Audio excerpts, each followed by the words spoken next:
Hey, listeners, and welcome to the You Are Epic podcast. This is where we honor the people who've helped build not just our industry, but our communities. I'm Angela Hucker, and I am so glad that you're here. So, I'm taking the time to sit down with people who've been in construction for years, people who've been through the ups, the downs, and everything in between.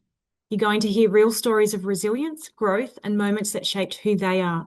This podcast is for those that want to learn more from people who've been walking this path for some time, and they're helping to lift up others and quietly making a difference along the way. It's also to show you that your journey matters and your voice matters. And in case you've forgotten, you are epic. Let's get into it. Today's guest is Ian Collins, who's a passionate leader helping organisations create safer, healthier, and high-performing workplaces. With over 15 years of consulting experience, Ian's work lives at the intersection of safety, employee wellbeing, and human and organisational performance, otherwise known as HOP. He's the founder of Safety Coach International, Wellbeing Daily, and How to HOP, each driving real change in how teams think, feel, and perform. Ian also consults globally with Fisher Improvement Technologies, helping companies reduce risk and boost results. He's all about practical tools, real impact, and sustainable culture shifts. And we're super excited to talk to him today. So thank you, Ian, for joining us. Super happy to have you here.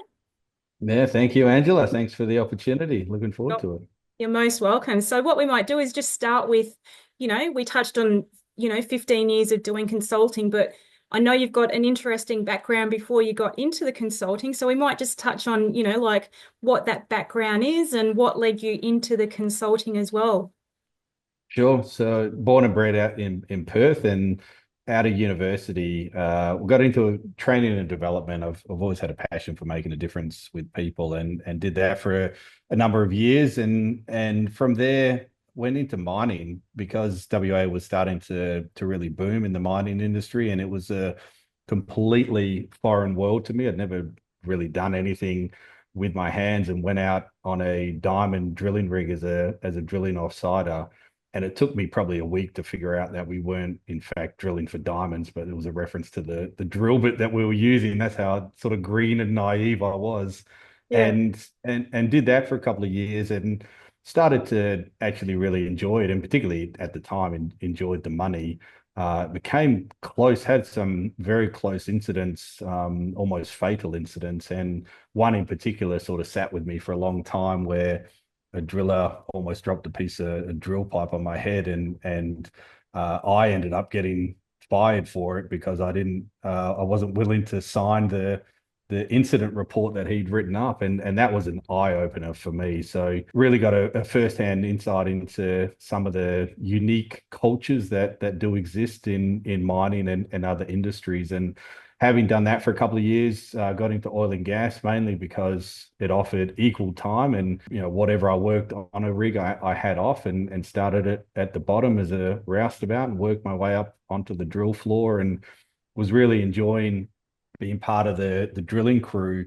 And there was an incident that occurred where a worker on the vessel, we're up in the shipyards in Singapore, and a worker on the vessel next to us unfortunately fell off some scaffolding, and that was the end of his life. And I sort of witnessed the aftermath of it all. And the thing that shocked me the most was the ambulance. I sort of watched it play out. The ambulance came in and picked this guy up and whisked him away, and then a whistle blew and everyone just got back to work as if nothing had happened. And that to me was shocking. And just thinking this family's just lost their primary breadwinner. And and I thought, oh, that doesn't sit well with me. I'm not okay with that. And maybe I can make a bigger difference in the world of health and safety rather than continuing down the path of drilling in oil and gas. So went off and did all my safety qualifications and did a number of coaching qualifications at the same time, and eventually was working for a few years offshore as a safety advisor. And I thought I'm going to head out and do my own thing. And thought, okay, what do I do? Safety. I do coaching, safety coach, and that was sort of the birth of my first consulting company. Yeah, about 15 years ago now. So been operating in this space for a very long time. To oil and gas to mining to construction to aviation to manufacturing to all sorts of different Mm. industries, and really helping them understand, why people were getting hurt and what they could do about it. And the thing that was sort of the missing piece of the puzzle for me was when I discovered human and organizational performance, because the traditional, particularly behavioral based safety models that we were using at the time, I never found them effective in preventing reoccurrence of incidents. And HOP, human and organizational performance, really gave me that insight into understanding how and why people make mistakes, and more importantly, what we can do to either prevent those mistakes or certainly reduce the likelihood that they're gonna happen. And so I became really, really good at Mm. Hop, and I've been working particularly with the company Fisher Improvement Technology for about 10 years now in that space, and got so good at it that I was flying here, there, and everywhere. I'd be in Nigeria one week, Thailand the next. I might get a day off here or there. And I did that for a number of years. And consequently, I actually got to a point where I was a gold frequent flyer on 5 different airlines at the same time. Oh my That sort gosh. of gives you a bit of an insight into just how much I was traveling, and consequently was never at home. Loved what I did, but it had a big impact on the home life. And having then gone through a really challenging divorce, I then just hit a point of burnout in my career. I was Mm. physically, mentally, emotionally just exhausted, and at that point in time had a decision to make. If I continue, I loved what I do, and I felt like it made a big difference in the world. But how could I do this in a much healthier, sustainable way? And so really started to get interested in my own well-being first and foremost, because if I'm not well, then I can't give to the organizations that I was working with. And actually moved to Bali and was living in Bali for a long time, and just really focused on my own wellness and well-being. And then the pandemic happened and we couldn't travel, but operations were still going. So I was just working with companies remotely. And one of the things that kept coming through is leaders, people, they were all starting to, hit that point of burnout, Yeah. and were starting to ask me, have you got anything around stress and burnout and sleep? And I just started coaching them on what I'd found had worked for me, and it was making a big impact. And long story short, that was what ultimately led to the birth of Wellbeing Daily, was really helping individuals and organizations with practical science-backed tools and resources that could optimize their well-being. So that was the birth of the my second company there, and have since, I'm in Dubai right now, and where we set up an organization that's a strategic partner with Fisher Improvement Technology called How to Hop, where we really show and help companies operationalize the human and organizational performance concepts and principles into their day-to-day work. So that's a bit of a summary of what I'm up to. I love it. Still very busy, Yeah, and yeah. but managing my well-being in a much better way now, and helping And others do the same. we follow each other on LinkedIn, but seeing how much traveling you still actually do, like it's still quite significant with what you do as well, because you're servicing people globally and clients Yeah, globally as well. So exactly. yeah. It probably, if I told you my schedule for the next couple of months, it would probably be exhausting just to listen to. Yeah. Well, I'm grateful you've made the time to and spared some time to have a chat with me. So thank you for that. But one of the things I'd really love to delve into more is like for people who don't know what HOP is, if you might just like to delve into that a little bit more and give us a bit more explanation. Yeah, absolutely. So, human and organizational performance, it really started in the aftermath of a couple of significant nuclear events. 3 Mile Island out of the US in 1979, then a few years later, Chernobyl, which most of us have heard of. And the interesting thing that happened was these, particularly at 3 Mile Island, the operators that day took some actions that resulted in couple of the cooling towers melting down. It was a major catastrophic event, and the plant actually came about 30 minutes from total core meltdown, which would have made the east coast of the US pretty much uninhabitable, much like the area around Pripyat in the Ukraine is today. And those operators were named, they were blamed, they were shamed, they were forced to apologize to the country for the damage that they had caused by what was determined to be their error. And what they actually discovered was that they were just, they're actually following the procedure as it was written. Mm. And it just turned out that the panel that they were operating was actually incorrectly wired. And thankfully, at the time, there was a couple of very smart people, Dr. James Reason, who most of us know in the safety world, the Swiss cheese model. He said, "Well, hang on a minute, we've named these people, we've blamed them, we've shamed them, but if someone else was in their position that day that had the same background, the same training, the same experience, would they have taken the same action?" And if your answer to that is yes, you don't have a problem with that individual. You've got a problem somewhere in your system that Mm. is having actions make sense to people. If Mm. all you do is blame and then try and fix the individual, then you might fix the problem for a little while. But Mm. if you fix the system, you fix it for good. And that, in a nutshell, is what HOP is all about. It's looking at things through this systemic lens and looking for gaps, for weaknesses, for flaws in our systems that are impacting individuals' performance. An easy way I like to think about it is if you've got a plant at home that you're trying to grow and that plant just isn't growing or isn't performing the way you'd like it to, do we blame the plant? Yeah. No, we look at all of the elements that are impacting that plant's performance, whether it's the water, the sunlight, the soil, the pot size, all of those different elements. Yet when a human being isn't performing the way we'd like them to, we just have this natural tendency to want to blame the individual.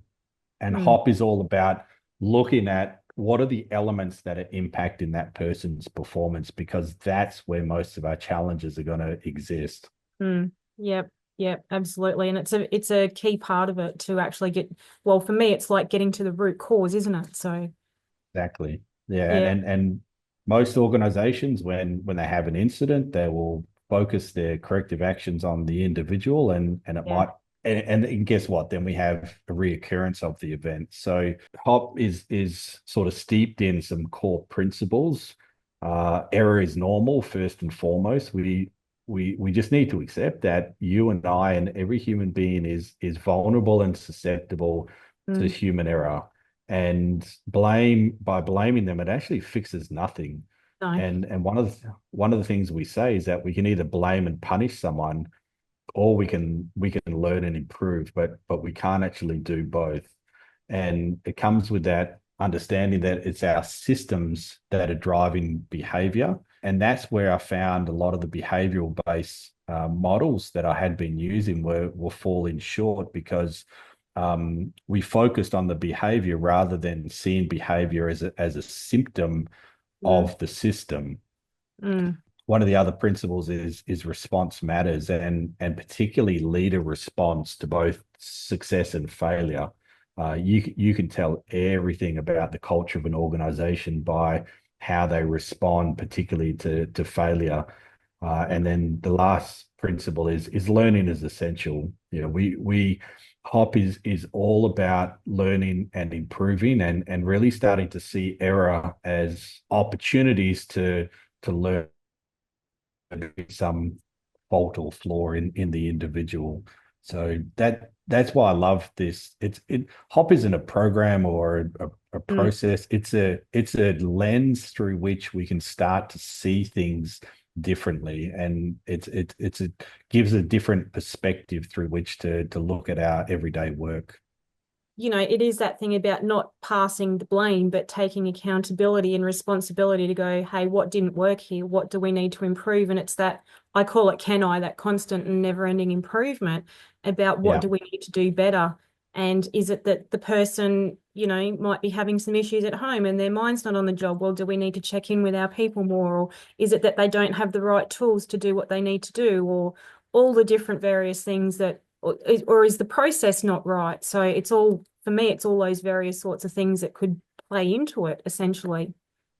Absolutely. And that shift in questioning from, okay, who did this to what were the conditions that allowed this to happen? Mm, And when we start asking different questions like that, it has a huge yeah. impact in a positive way on the culture. And people start to then naturally come forward more where there's other challenges out there. Whereas if we come in with that sort of blame mindset, things get hidden. We Yeah. don't uncover Mm. where other challenges may be in the system, and guess what? We have another incident occur. Yeah. And the thing is, people don't want to go to work to not come home and have that fatality Exactly. like what you witnessed as well. So, and the trauma that can cause for those in the work environment as well to have one of their workmates, um, die on a work site is not something that is easy to get over. So you've worked across a lot of industries as you touched on. What are some of the sort of common issues that you're seeing across all the different industries, when it comes to this hop and where hop could help them essentially? Yeah, absolutely. You just touched on it then, and no matter what industry people are in, most people go to work every day to try and do a pretty good job, as in they don't go to work to try and hurt themselves, to hurt others, to damage equipment, to harm the environment. And and so if that's true, what must also then be true is that, and this comes straight from Dr. Sidney Dekker, people do what they do at the time they do it for reasons that make sense to them at the time. Mm, We want to understand, well, what is it that is going on that is having things make sense to people, and where some of the biggest challenges are across industries. And this is not pertinent to one industry. I see this across multiple industries, is that shift from, particularly from leaders, when something does happen, we wanted, as Decker describes it, get into the tunnel with that person or those people to understand what were the conditions going on at that time that mm, had the action make sense to them. We fall into the trap of hindsight bias too often and think, well, they're just an idiot. Or that's just common sense. Everyone knows you don't do it like that. And when we fall into those sort of traps, we miss the opportunity to really understand what was going on in the system at that time that had the action make sense to that person. mm, That's where learning exists. And it's a cultural shift in thinking that almost goes against some of our human nature. And so no matter what industry um, working in, that's some of the biggest challenges that we see out there. mm. And the stuff that you touched on before about the how leaders actually respond to incidents and stuff is really what sets the tone for sort of really what they think about their workers as well, which is your most valuable resources. So, and you'd mentioned about during COVID and stuff, how a lot of leaders had got to that burnout point and wanting to know about, burnout and stress and sleep and all of that sort of stuff. What's some sort of Yeah. common things that you're seeing with leaders as well?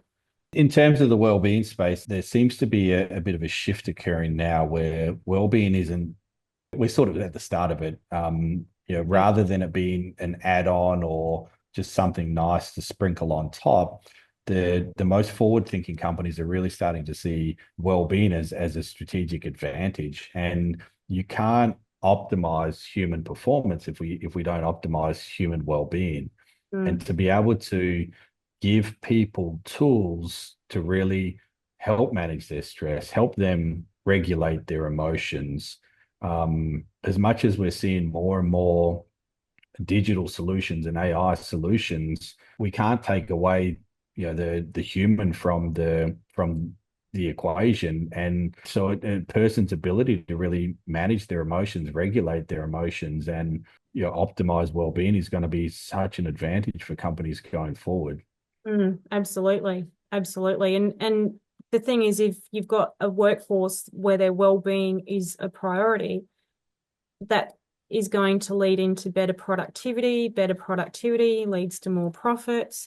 You've Yeah, got, greater retention, and then people aren't injuring themselves as much, which means then it's not affecting your insurance premiums. And it's just all that exactly. flow-on effect that happens with that as well. So, now you're joining us from Dubai today. So I'm curious to understand, is there any sort of things that you're seeing because you travel globally with what you're doing? Is there any sort of differences you see country to country as well, where, some countries might be doing some things better, some might need a bit more support? Any standouts that sort of jump out for you that you'd like to share? Such a great question. When we think about people's performance is very much affected by the environment in which they're working in. And if we can really look at, and we're not just talking the physical environment, but we're talking about all sorts of elements here. Some of the biggest differences I see is around standards. And so I think about Australia. Yeah, there's a huge focus and standards in industry around psychosocial hazards. So things like bullying and harassment and so on, that you mentioned psychosocial in other parts of the world, and they've never heard of the term before. And Mm. so there's definitely some differences in terms of standards. When it does come to the physical environment, it's going to get 50 degrees here pretty soon. Yeah. And I've been out on projects out in the desert here, Qatar, a few other places around the Middle East, where that is brutal conditions under which to work. Mm. We experienced that in Australia, but you go to Europe, they're not dealing with those same. Well, they're just dealing with different environmental conditions. With that comes certain risks, and that we need to take into account and manage. Standards is probably the biggest one that I see, and unfortunately, the reality is in a few parts of the world, the cost of life is very different from other parts of the world, and it shouldn't necessarily be that way. It is just the reality is that it certainly can be. Mm. Yes, yes.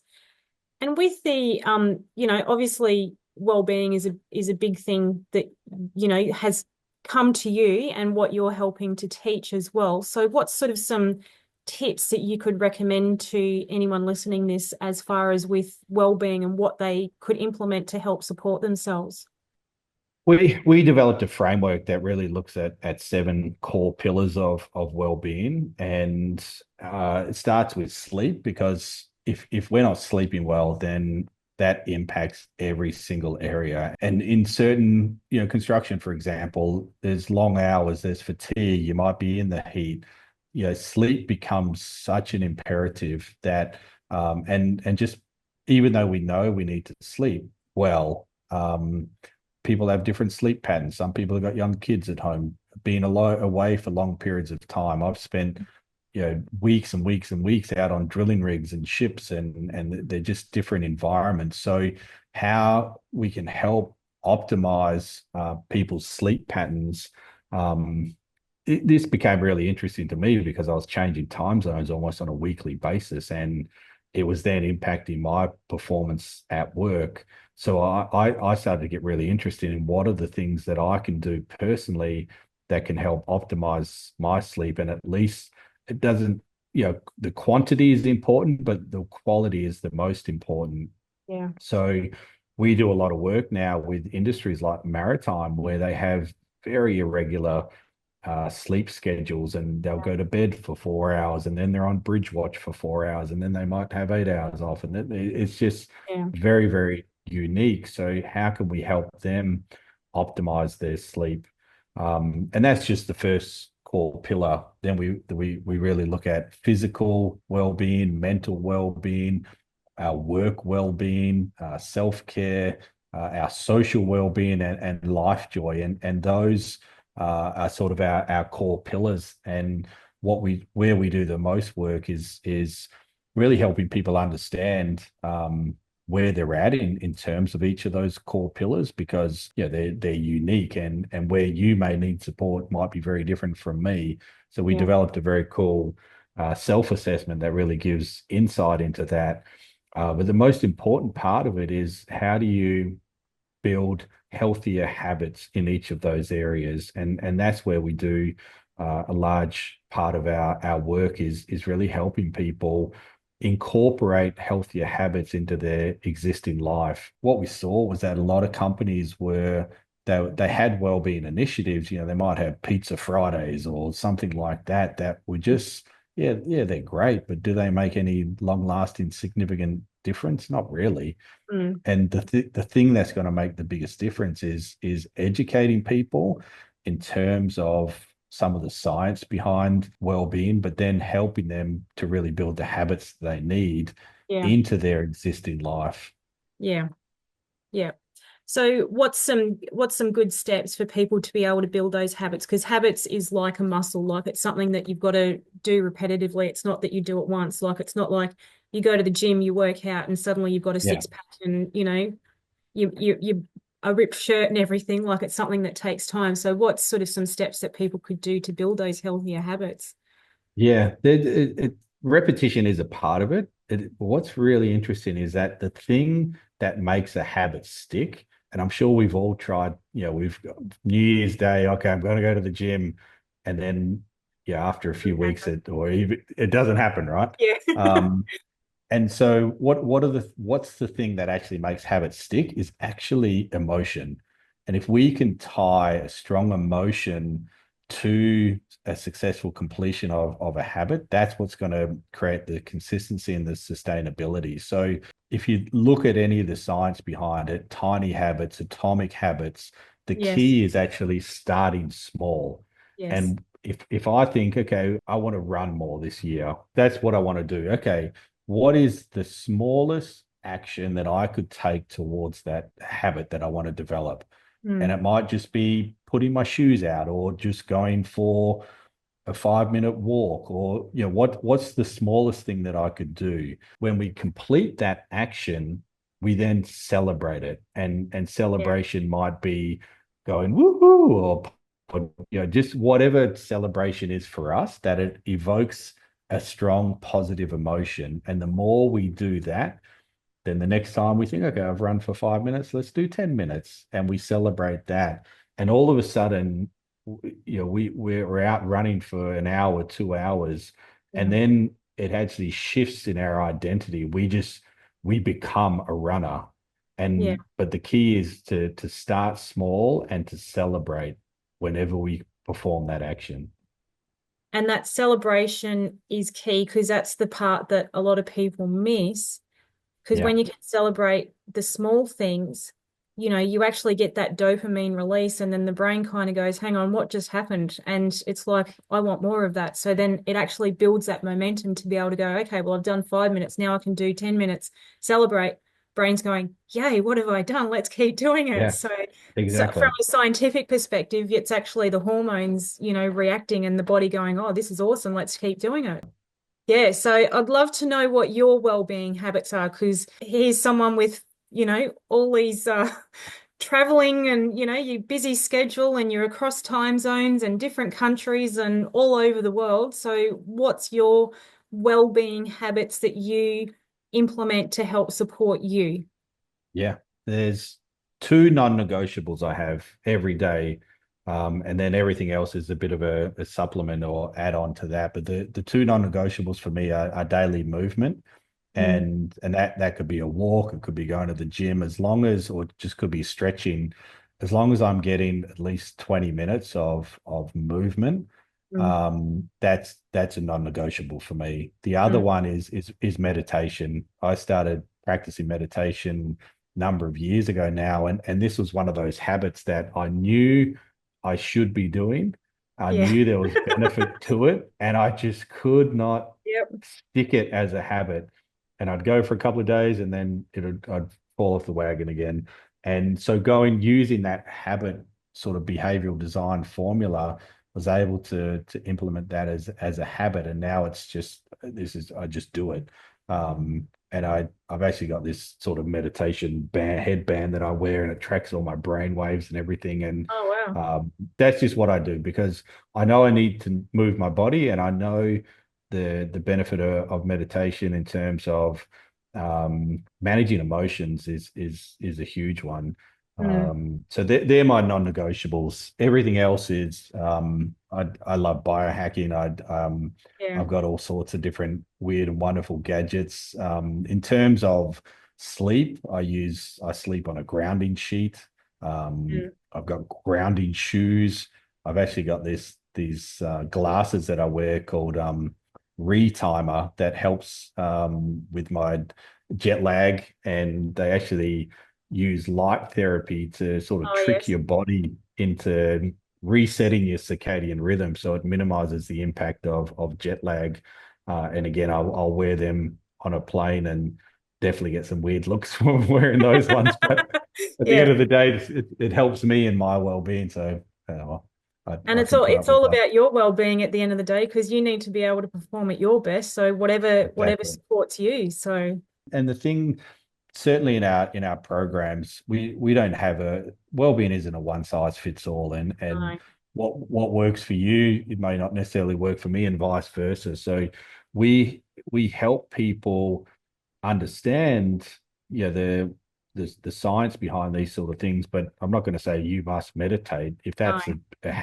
that's a habit you want to develop, I'll help you develop it. But it's, we've helped people with morning routines, nighttime routines, getting back into the gym, whatever is going to be most effective for them.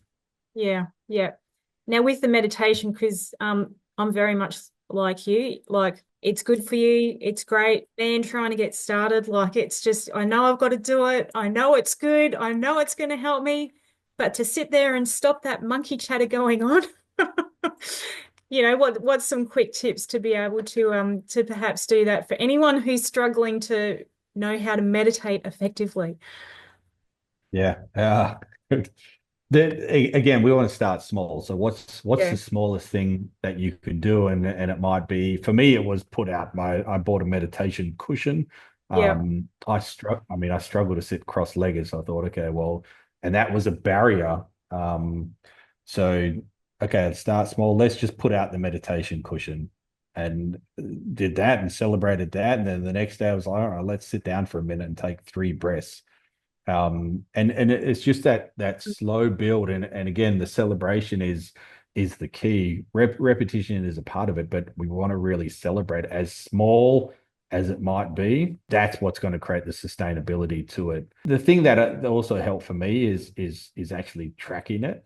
So like I mentioned, I've got this band that I wear, a company called Muse. I can see my streak, and that just gives me a little kick of dopamine when Oh I yeah. see that streak happening. And yeah, it's cause for celebration. So start small and track and measure. What gets measured gets done, as Peter Drucker said.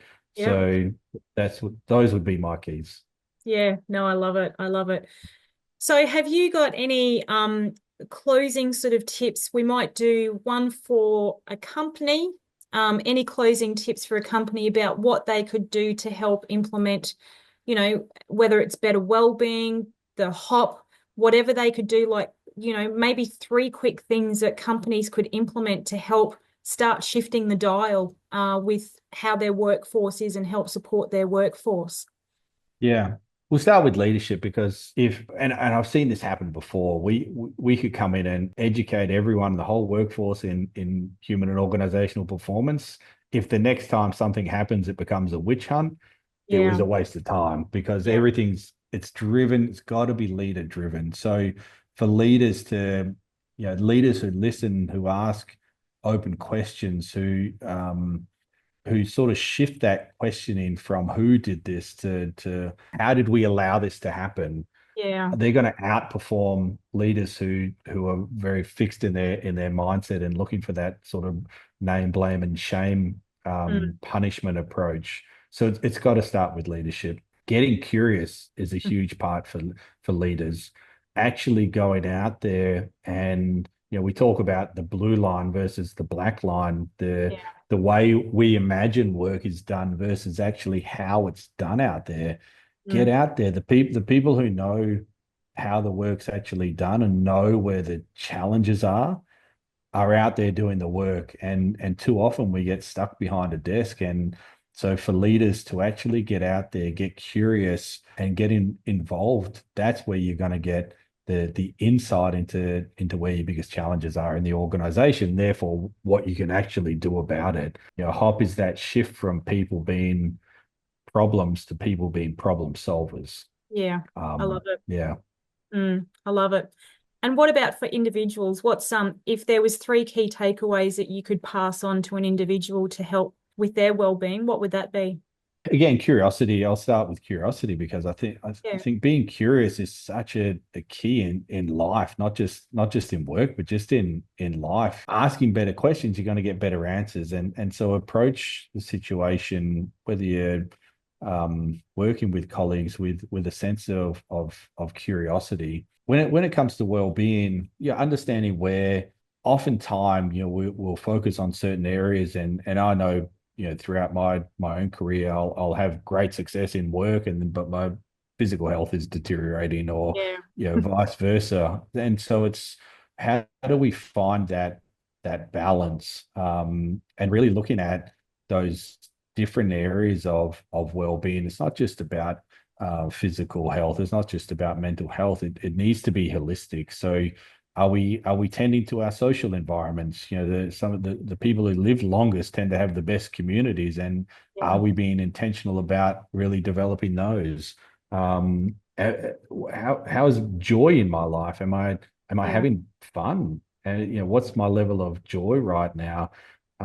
Self-care, so it's about getting a more holistic view on well-being, and really starting to tend to those different areas, is something I would say. Hence why we developed our well-being self-assessment, to get that yeah, sort of insight.